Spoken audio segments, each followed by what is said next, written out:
بسم اللہ الرحمن الرحیم۔ دارالصحت یوٹیوب چینل کے تمام دیکھنے اور سننے والوں کو السلام علیکم ورحمۃ اللہ وبرکاتہ۔ معزز سامعین کرام، آج کا وظیفہ حاجت سے متعلق انتہائی مجرب اور باکمال آزمودہ وظیفہ ہے۔ یہ سب سے بڑا وظیفہ بھی کہلاتا ہے۔ کئی بزرگوں سے نقل کیا گیا ہے، کئی کتابوں میں درج کیا گیا ہے، اور جب اس کو کوئی حاجت کے لیے، مشکل کے لیے، آسانی کے لیے اور مصیبت سے نجات کے لیے پڑھتا ہے تو اللہ رب العالمین اس پر بے انتہا فضل و کرم فرماتے ہوئے اس کی وہ مشکل آسان فرما دیتے ہیں، اس کی حاجت کو پورا کر دیتے ہیں اور اس کی مصیبت کو بھی دور کر دیتے ہیں۔ یہ اتنا ہی مجرب وظیفہ ہے، تو اسی لیے اس وظیفے کا طریقہ سننے، جاننے اور سیکھنے کے لیے ویڈیو کو شروع سے آخر تک لازمی دیکھیں۔ وظائف کی تمام ویڈیو کو غور سے سننا اور شروع سے آخر تک دیکھنا ضروری ہوتا ہے، تاکہ ایک ایک بات آپ کو سمجھ میں آ سکے اور ایک ایک پہلو پر آپ غور و فکر کر کے اسی طریقے سے اس وظیفے کو پڑھ سکیں، اور تبھی یہ وظائف آپ کو فائدہ دیں گے۔ ویڈیو اچھی لگے تو لائک، کمنٹ، شیئر ضرور کریں اور چینل کو سبسکرائب کریں تاکہ آنے والی ہر نئی ویڈیو آپ کو مل سکے، نوٹیفیکیشن آپ تک پہنچ سکے۔ سامعین کرام، ایسے وہ تمام حاجت مند لوگ جو اپنی حاجت کو پورا کرنا چاہتے ہیں، مشکلات کو آسان کرنا چاہتے ہیں، مصائب کو دور کرنا چاہتے ہیں، ایسا اکثر ہوتا ہے کہ ہم انسان اللہ تبارک و تعالیٰ کی اشرف المخلوقات ہونے کے باوجود کبھی ایسی جگہ پھنس جاتے ہیں جہاں سے نکلنا انتہائی مشکل اور کٹھن ہو جاتا ہے، دشوار ہو جاتا ہے، اور ہر طرح کے حربے، ہر طرح کے طریقے استعمال کرنے کے باوجود بھی وہ مصیبت ہم سے دور نہیں ہوتی۔ اور بعض اوقات ایسا ہوتا ہے کہ ہماری کوئی حاجت ہوتی ہے۔ اب یہ حاجت کیسی ہوتی ہے؟ یہ حاجت ایسی ہو سکتی ہے کہ آپ کوئی کاروبار کرنا چاہتے ہیں، آپ کسی جگہ مکان خریدنا چاہتے ہیں، کوئی دکان خریدنا چاہتے ہیں، کسی جگہ اپنے بچوں کا یا اپنا رشتہ کرنا چاہتے ہیں، یا آپ اپنے کسی امتحان میں کامیابی حاصل کرنا چاہتے ہیں، تو یہ حاجتیں کہلاتی ہیں۔ اور ایسی حاجتوں کو لے کر ہم انسان یہ چاہتے ہیں کہ اللہ رب العالمین ان کو بس فٹافٹ پورا کر دے، ان کو ہمارے حق میں کر دے تاکہ ہماری زندگی پرسکون ہو سکے۔ غرض یہ ہے کہ انسان صرف دو وجہ سے پریشان ہوتا ہے۔ ایک، اس کی حاجت اگر پوری نہ ہو رہی ہو تو اس کے لیے پریشانی کا باعث بن جاتی ہے، اور دوسری پریشانی، اگر وہ کسی مشکل یا مصیبت میں پھنسا ہوا ہے تو یہ دوسری بڑی پریشانی ہے جو انسان کے لیے پریشانی ثابت ہوتی ہے۔ آپ ان دونوں جگہوں سے، دونوں چیزوں سے بچ نکلنا چاہتے ہیں، اپنی حاجتیں بھی پوری کرنا چاہتے ہیں، مشکلات، مصائب اور دنیاوی تمام کھٹن راستوں سے نکلنا چاہتے ہیں، تو اس کے لیے یہ وظیفہ آپ کریں گے۔ اور کس طریقے سے کریں گے، کیسے کریں گے، یہ آپ کو میں ابھی بتانے جا رہا ہوں۔ طریقہ کار یہ ہے کہ یہ آپ نے وظیفہ مغرب کی نماز کے بعد پڑھنا ہے، انتہائی توجہ اور یکسوئی کے ساتھ پڑھنا ہے اور یقین کے ساتھ پڑھنا ہے۔ اللہ رب العالمین پر یقین کامل رکھتے ہوئے جب ہم اپنی زبان سے صرف لفظ اللہ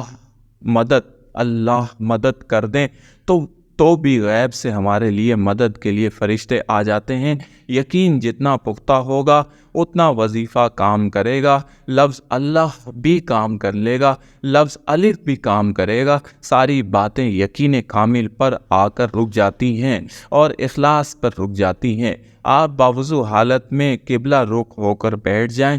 قبلہ رخ بیٹھنے کے بعد اپنے مقصد کو، اپنی حاجت کو اور اپنی تمام مشکلات کو جن کے لیے آپ یہ وظیفہ پڑھ رہے ہیں ان کو اپنے ذہن میں رکھیں، اور ذہن میں رکھتے ہوئے آپ 7 بار درود شریف کا نذرانہ سرکار دو عالم صلی اللہ علیہ وآلہ وسلم پر بھیجیں۔ 7 بار درود شریف پڑھنے کے بعد پھر آپ نے 41 بار انتہائی توجہ یکسوئی کے ساتھ آیت کریمہ لا الہ الا انت سبحانک انی کنت من الظالمین لا الہ الا انت سبحانک انی کنت من الظالمین پڑھنا ہے۔ 41 کی تعداد پوری کرنے کے بعد آپ نے پھر 7 بار درود شریف پڑھنا ہے۔ درود شریف اول و آخر پڑھنا انتہائی ضروری ہوتا ہے اور وظیفے کی قبولیت مقبولیت کے لیے لازمی سمجھا جاتا ہے۔ یہ پڑھنے کے بعد پھر اللہ رب العالمین کی بارگاہ میں ہاتھوں کو بلند کر دیں۔ ہاتھ بلند کرنے کے بعد گڑ گڑا کر اپنی حاجت کے لیے، اپنے مقصد میں کامیابی کے لیے، اپنے مقصد کے حصول کے لیے، اپنی پریشانی مصیبت سے نجات کے لیے، بیماری سے نجات کے لیے دعا کریں۔ فقیر بن کے دعا کریں، عاجز بن کے دعا کریں، اللہ کا بندہ بن کے دعا کریں، اور ایسے کریں کہ آپ کو یہ لازمی چاہیے ہی چاہیے، اور رو رو کر دعا کریں۔ جتنی عجز و انکساری کے ساتھ آپ اللہ سے مانگیں گے، وہ مالک رحیم کل ہے، وہ اتنا ہی آپ کو زیادہ سنے گا، زیادہ نوازے گا، اتنی ہی جلد آپ کی بات کو پورا کرے گا۔ سامعین کرام، آیت کریمہ کا جو وظیفہ ہے انتہائی مبارک اور مجرب وظیفہ ہے کہ یہ وظیفہ اللہ کے نبی نے جب مچھلی کے پیٹ میں پڑا تھا تو مچھلی کے پیٹ نے حضرت یونس علیہ السلام کو اندھیروں سے اجالوں کی طرف لے آئی تھی، اور کئی دن حضرت یونس علیہ السلام یہ وظیفہ پڑھتے رہے۔ وظیفے کا یہ آیت کریمہ ایسی آیت ہے کہ شروع میں اللہ کی تعریف کی گئی ہے اور اس کی وحدانیت کو بیان کیا گیا ہے، اور پھر اس کی پاکی کو بیان کیا گیا ہے، اور پھر اپنے عاجز، اپنے ظالم ہونے کو، اپنے گناہگار ہونے کو قبول کیا گیا ہے۔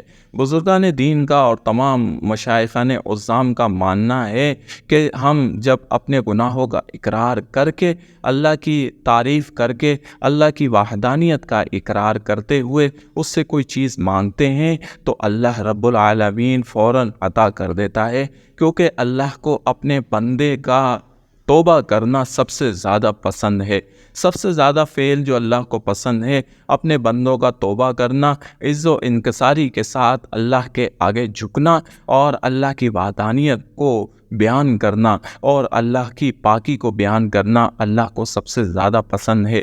تو آیت کریمہ ان 4 چیزوں کا مجموعہ ہے، اور بزرگان دین کا کہنا اور عاملین کا کہنا اور ماننا ہے کہ یہ مرکب، یہ آیت جو ہے یہ 4 چیزوں کا مرکب اور مجموعہ ہے۔ اس لیے اس کو پڑھنے والا بڑی جلدی اللہ کو راضی کر لیتا ہے، اور اللہ اس کے بند راستوں کو کھول دیتا ہے، اس کی مشکلات کے پہاڑوں کو ہٹا دیتا ہے، اور اس کے راستے کے کانٹے بھی ہٹ جاتے ہیں، اور مصائب کے چنگل سے آزاد ہو جاتا ہے۔ اور جس مقصد، جس حاجت کے لیے اس آیت کریمہ کو پڑھا جاتا ہے، ایسا ہو نہیں سکتا کہ وہ مقصد، وہ حاجت پورا نہ ہو۔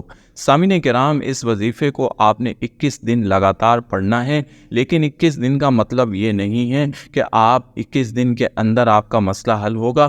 عام طور پر آیت کریمہ پڑھنے والا شخص جو ہے پہلے، دوسرے، تیسرے دن، 7 دن سے پہلے 5 دن سے پہلے اپنی حاجت کو، اپنے مقصد کو پورا کروا لیتا ہے۔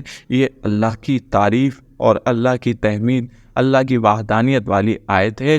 یہ حضرت یونس علیہ السلام کا وظیفہ ہے، اور جو انہیں اندھیروں سے اجالوں کی طرف لے آیا تو آپ کو بھی لے آئے گا۔ آپ کی زندگی کے بھی سارے اندھیرے ختم ہو کر روشنیاں ہی روشنیاں پیدا ہو جائیں گی۔ آپ اس وظیفے کو یقین کامل کے ساتھ اپنی زندگی کا حصہ بنائیں۔ جب بھی آپ پر کوئی مشکل، کوئی آفت، کوئی مصیبت آئے، کوئی بڑی حاجت پیش آ جائے تو اس وظیفے کو پڑھنا شروع کر دیا کریں۔ اللہ تبارک و تعالی ہم سب پر اپنا کرم فرمائے، اپنی رحمت نازل فرمائے۔